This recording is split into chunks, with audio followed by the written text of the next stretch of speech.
ሰላም ጤና ይስጥልኝ እንዴት ናችሁ? ዛሬም እንደተለመደው በአንድ ጠቃሚና አስተማሪ የጤና መረጃ ተገናኘን።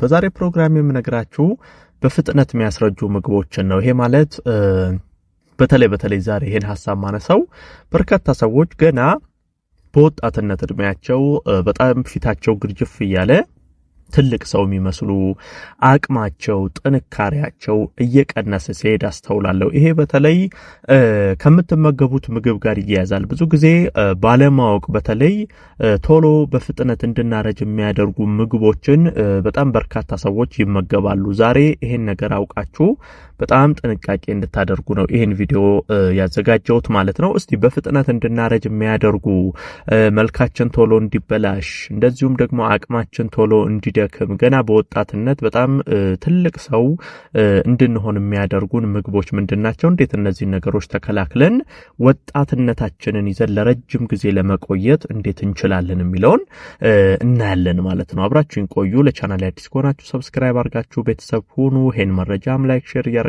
ደግሞ በርካቶች ጋር እንዲደርስና እንዲማሩበት እንድታደርጉ በክብር እየጠየቅኩ በቀጥታ ወደ ሐሳባችን እንግባ። በአንደኛ ደረጃ ጨው ነው የምናየው። በነገራችን ላይ ጨው ቶሎ እንድናረጅ ከሚያደርጉ ነገሮች አንደኛው ነው። ለምንድነው ይሄ የሚሆንበት ዋነኛው ምክንያት ድርቀት በሰውነታችን ላይ እንዲከሰት ያደርጋል። እንግዲህ በሰውነታችን የሚያስፈልገን የሶዲየም መጠን አለ።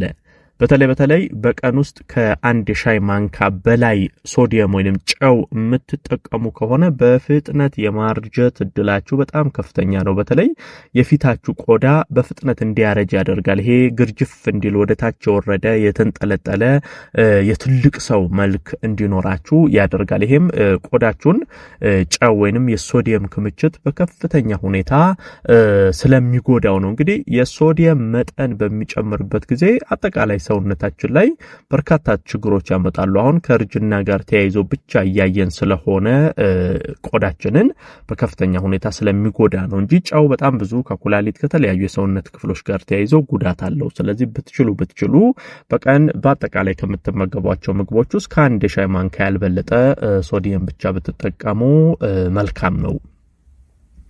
ሁለተኛውና ዋነኛው ነገር ደግሞ ነጭ ዳቦ። በነገራችን ላይ ከተፈተገ የስንዴ ዱቄት የሚዘጋጁ ነጭ ዳቦዎች፣ ይሄ በየሱቁ የሚሸጡ ዳቦዎች በጣም እንድናረጅ ያደርጋሉ። እሱ ብቻ ሳይሆን ቶሎ ውፍረት እንድንጨምር፣ ቦርጭ እንድናመጣ። ምክንያቱም በውስጣቸው በጣም ከፍተኛ ካርቦሃይድሬት ነው ያለው። ይሄ ካርቦሃይድሬት ሰውነታችንን በከፍተኛ ሁኔታ ይጎዳል። የስኳር መጠናችን ሰውነታችን ላይ በፍጥነት እንዲጨምር ያደርጋል። ብትችሉ ውፍረት ቦርጭ በማምጣት አቅማችንን ቶሎ በማዳከም ቶሎ እንድናረጅ የማድረግ አቅም ስላለው ይሄ ነጭ ከተፈተጉ ስንዴዎች የሚዘጋጀውን ነጭ ዳቦ ባትመገቡ ጥሩ ነው። ሌላው ከዚሁ ጋር ተያይዞ ማንሳት የምፈልገው የድንች ቺፕስ ነው። በነገራችን ላይ ይሄ በዘይት የሚጠባበሱ ነገሮች በአጠቃላይ በተለይ ለቆዳችሁ በጣም መጥፎ ናቸው። በአጠቃላይ ለጤና መጥፎ ናቸው፣ ግን ከቆዳ ጋር ብቻ ተያይዞ ስለሆነ እያየን ያለነው በተለይ እንደ ድንች ቺፕስ ያሉ ይሄ ዘይት በፈላ ዘይት ውስጥ እየተነከሩ የሚጠበሱ ነገሮች ቆዳችሁ በፍጥነት እንዲያረጁ ያደርጋል። ይሄ ሲጠበሱ የሚለቋቸው ንጥረ ነገሮች ስላሉ ነው ይሄ ቆዳን በከፍተኛ ሁኔታ የሚጎዱት። እዚህ ጋር እንደው ምነግራችሁ ይሄ ቺፕስ ምን እንዲ ድንች ነገሮች ከምትመገቡ በተቃራኒው ስኳር ድንች ብትመገቡ መልካም ነው። ስኳር ድንች ለቆዳም ለጤንነትም ጥሩ ነው። ይሄ ከሚጠባበሱ ነገሮች ይልቅ እንደዚህ አይነት ጤናማ ስኳር ድንች ቀቅላችሁ መመገብ እንደዛ ብታደርጉ ይሻላል። ሌላው ስኳር ነው የምናየው። ስኳር በነገራችን ላይ በተለይ ፊታችሁ ላይ ቡግር፣ ሽፍታ እንደዚህ አይነት ነገሮች እንዲፈጠር የማድረግ አቅሙ በጣም ከፍተኛ ነው። ቆዳችንን የሚጎዳው አንደኛው ስኳር ነው።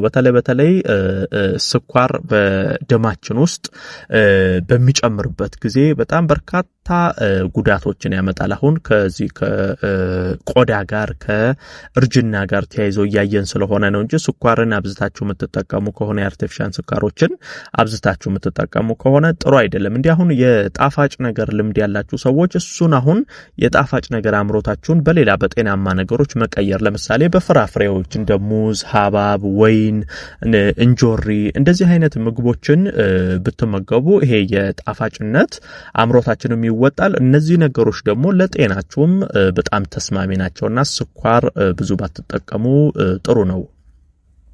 ሌላው የተቀነባበሩ የስጋ ምርቶች ናቸው። በተለይ ይሄ ከፋብሪካ ተመርተው የሚወጡ አሉ በውስጣቸው ለረጅም ጊዜ እንዲቀመጡ ተብሎ ጨው የተለያየ ነገር እየተጨመረባቸው በጣሳ በፕላስቲኮች እየታሸጉ የሚሸጡ የስጋ ውጤቶች አሉ። እንደዚህ አይነት የስጋ ውጤቶችን ባትመገቡ መልካም ነው። ስጋ ነገር የምትወዱ ሰዎች በተቻለ አቅም ይሄ እንዲህ አይነት ነገሮችን ከምትበሉ ኖርማል የዶሮ ስጋ፣ የአሳ ስጋ እንደዚህ አይነት ነገሮች ላይ ጤናማ ነገሮችን ብትመገቡና ይሄ ተቀነባብረው የሚወጡ የፋብሪካ ሌላ ነገር የሚገባባቸውን ስጋዎች ባትጠቀሙ ጥሩ ነው። ሌላው ማርግሬን ወይንም ይሄ ከአትክልት የሚዘጋጁ ቅቤዎች ናቸው። በነገራችን ላይ ከአትክልት የሚዘጋጁ ቅቤዎች የኮሌስትሮል መጠናቸው ከቅቤ አንፃር ከኖርማሉ ቅቤ አንፃር ሲታይ አነስተኛ ነው። ነገር ግን ለፊት ቆዳ ጎጂ ናቸው። ብዙ ተመራጭ አይደሉም። ብዙ ሰዎች አላችሁ እንዲህ በዳቦ በተለያየ ነገር እንደዚህ አይነት ነገሮችን እየቀባባችሁ የምትመገቡ። እኔ በተለይ እንዲህ አይነት ልምድ ካላችሁ በሱ ፋንታ ለምሳሌ ኦሊቭ ኦይል ብትጠቀሙ፣ ኖርማል ደግሞ አቮካዶ ብትጠቀሙ፣ እንደዚህ ቀባብታችሁ መመገብ ስትፈልጉ እነዚህን ጤናማ ነገሮች ብትጠቀሙ እንጂ ይሄ ማርግሬን ወይንም የአትክልት ቅቤዎች ብዙም ጥሩ አይደሉም። ለእርጅና ሊያጋልጣችሁ ይችላል። ሌላኛው በተለይ ከሱሶች ጋር ተያይዞ ይሄ እንደ አልኮል መጠጥ እንዲህ አይነት ነገሮች ጎጂ ናቸው። አልኮል በነገራችን ላይ ጉበትን በከፍተኛ ሁኔታ እንደሚጎዳ ይታወቃል። ጉበት ሲጎዳ ደግሞ በሰውነታችሁ ስር አላስፈላጊ ነገሮችን ማስወገድ ያቅተዋል። በዛ ሰዓት የፊት ቆዳ በተለይ በጣም ይጎዳል። ቡግር ይመጣል፣ መሸብሸብ፣ ይሄ የትልቅ ሰው መልክ እንዲኖራችሁ ማድረግ፣ ቆዳችሁን በጣም የማበላሸት ባህሪ አለው። ለዚህ ነው ብዙ ጊዜ አሁን በተለይ ጠንከር ያሉ አልኮል መጠጦችን የሚጠጡ ሰዎች ፊታቸው በጣም የመበላሸት ነገር ውስጥ ይገባል። ይሄ የሚሆንበት ዋነኛው መንገድ ይሄ አልኮል እንደዚህ አይነት ፊትን የማበላሸት አቅሙ በጣም ከፍተኛ ስለሆነ ነው። ሌላኛው ዘይቶች ላይ የተወሰነ ነገር ልበል። በተለይ የአትክልት ዘይት የምትጠቀሙ ሰዎች የእርጅና መጠናቸውን በጣም የማፋጠን ባህሪ ያለው ይሄ የአትክልት ዘይቶች ብዙም ጥሩ አይደሉም። ለልብ ህመም እንደዚህ ተያያዥ ነገሮችም የመዳረግ ከፍተኛ አቅም አላቸው። እዚህ አሁን ዘይት ስትጠቀሙ ብትችሉ ኦሊቭ ኦይል፣ ኮኮናት ኦይል እንደዚህ አይነት ነገርን ብትጠቀሙ ጥሩ ነው። ይሄ የአትክልት ዘይቶችን ብዙም ባትዳፈሩ ባትጠቀሙ ይመረጣል። በአጠቃላይ እንግዲህ እነዚህን ነገሮች ከአመጋገብ ጋር ተያይዞ ብታስተካክሉ ቶሎ እንዳታረጁ ይረዳችኋል ማለት ነው። ይሄን መረጃ ላይክ ሼር አድርጋችሁ ለሌሎችም አጋሩ። ለቤት አዲስ የሆናችሁም ቻናሌን ሰብስክራይብ እያደረጋችሁ ቤተሰብ ሁኑ። የዛሬን በዚሁ አበቃው። በቀጣይ ቀን በሌላ ጠቃሚና አስተማሪ ሐሳብ ዳግም የምንገናኝ ይሆናል። እስከዛው በያላችሁበት መልካም ጊዜ